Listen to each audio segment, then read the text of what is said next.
और राष्ट्रीय नेतृत्व का, प्रदेश नेतृत्व का आभार व्यक्त करता हूँ। हिमाचल प्रदेश में विधानसभा के चुनाव के पश्चात हम अलग भूमिका में हैं। विपक्ष की भूमिका हमको निभानी है और उस दृष्टि से पार्टी के नेतृत्व ने, आदरणीय प्रधानमंत्री जी, आदरणीय राष्ट्रीय अध्यक्ष जी, आदरणीय गृह मंत्री जी, सब लोगों के आशीर्वाद से मुझे लीडर ऑफ ऑपोजिशन का दायित्व का निर्वहन करने का जिम्मा दिया गया है। और मैं पार्टी के नेतृत्व को आश्वस्त करना चाहूंगा कि इस नई जिम्मेवारी को पूरी ताकत के साथ, पूरी क्षमता के साथ हम निभाएंगे और हिमाचल प्रदेश में जनहित के मुद्दों को हमेशा विधानसभा के अंदर, विधानसभा के बाहर पूरी ताकत के साथ उठाएंगे। हमने इस बात को भी स्पष्ट किया है कि अगर सरकार जनहित में कुछ निर्णय करती है तो हमारा उसमें सहयोग भी रहेगा, लेकिन अगर निर्णय जनहित में नहीं होंगे तो निश्चित रूप से विधानसभा के अंदर, विधानसभा के बाहर भी हम पूरी क्षमता के साथ जो है उन निर्णयों का विरोध करें। हमने अपनी बात को बड़ा स्पष्ट शब्दों में वहां पर कह दिया है। विधानसभा के अंदर 3 दिन सत्र हुआ और तीनों दिन शायद मेरे ख्याल में वॉकआउट हुआ, तीनों दिन।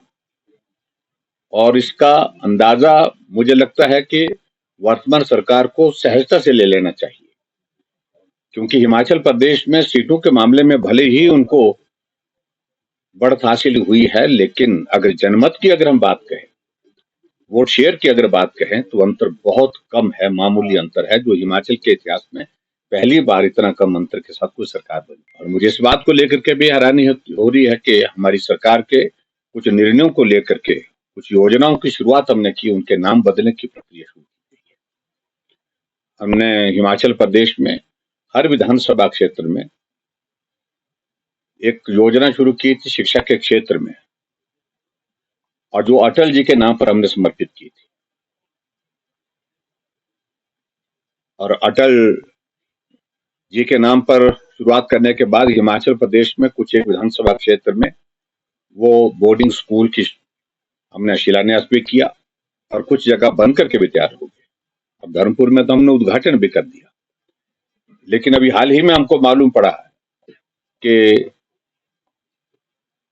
उस योजना को बदल करके अटल जी के नाम से राजीव गांधी जी के नाम पर उस योजना को बनाने की अब। और दूसरी बात मैं ये भी जरूर कहना चाहूंगा कि हिमाचल प्रदेश में इस छोटे से कार्यकाल में एक ही बात का रोना कहा जा रहा है कि हम संस्थान इसलिए रद्द कर रहे हैं क्योंकि हमको ओपीएस देनी है। ओपीएस दीजिए, हमें कोई आपत्ति थोड़ी है, हम स्वागत करते हैं। कर्मचारियों के हित का कोई निर्णय अगर वो ले रहे हैं उसमें उनका स्वागत है, लेकिन संस्थान बंद करके मत करिए, विकास को बंद करके मत करिए। मेहरबानी करके आप संसाधन और जगह से जुटाइए, लेकिन संस्थानों को बंद करके कर्मचारियों के लिए उससे सैलरी का प्रावधान करना। और दूसरी बात, हिमाचल प्रदेश में डीजल की कीमत पर 3 रुपए की बढ़ोतरी कर दी। और 3 रुपए की बढ़ोतरी करने का मतलब है कि इसका मतलब है कि जो गरीब लोगों ने उनको वोट दिए, कांग्रेस पार्टी जो सत्ता में आई है, क्या गरीब लोगों ने वोट नहीं दिए? उनके ऊपर बोझ पड़ गया। डीजल का मतलब है राशन महंगा, तेल महंगा, सब कुछ महंगा। तेल तो 9 रुपए प्रति लीटर के हिसाब से महंगा हो गया। और जो महंगाई के मुद्दे को लेकर के बहुत बड़ी बात कर रहे हैं, बड़ी सारी यात्रा कर रहे हैं, ऐसी सारी बातों को लेकर के उनको जवाब देना होगा।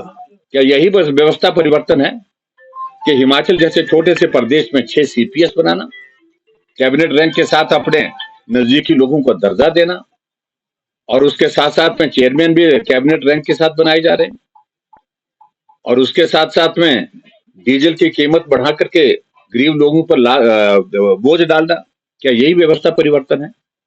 तो इसलिए इन तमाम सारी प्रश्नों का जवाब तो देना होगा। एक महीने के अंदर सरकार के अंदर से कुछ स्वर निकल रहे हैं।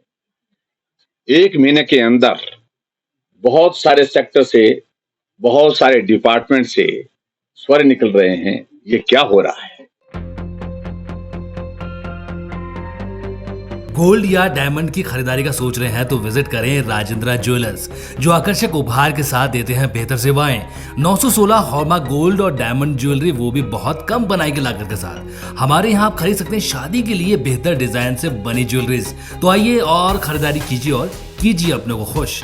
राजेंद्र ज्वेलर, नजदीकी शून्य मंदिर, या कॉल करें 9816130423 9625682430।